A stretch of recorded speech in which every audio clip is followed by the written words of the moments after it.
துணைத் தலையங்கம் சுதேசமித்திரனின் ஞானோதயம். ஜூலை மாதம் 16ஆம் தேதி மித்திரன், இந்து மத தர்ம ஸ்தாபனங்கள் சரியாக நடக்கும்படி செய்யத்தக்க சட்டம் ஒன்று இயற்றப்பட வேண்டும் என்பதை எல்லோரும் ஒப்புக்கொள்வார்கள் என்று எழுதியிருக்கிறான்.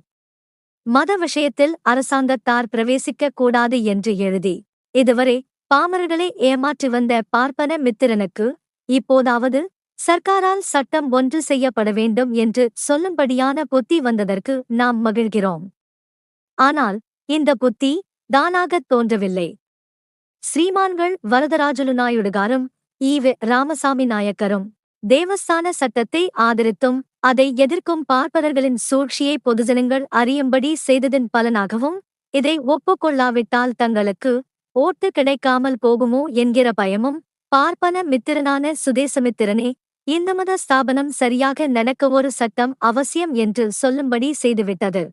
ஆனால் மித்திரன் அதன் கீழாகவே இந்த சட்டமானது தர்மங்கள் சரியாக நடைபெறும்படி செய்வதற்கு மாத்திரம் உத்தேசிக்கப்பட்டதாக இருக்க வேண்டும் என்கிறான்.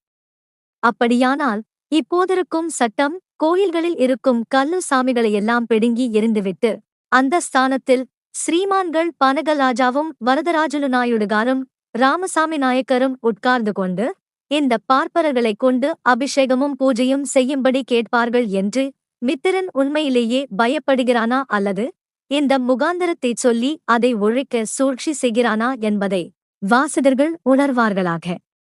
குடியரசு துணைத் தலையங்கம், ஜூலை 18, 1926.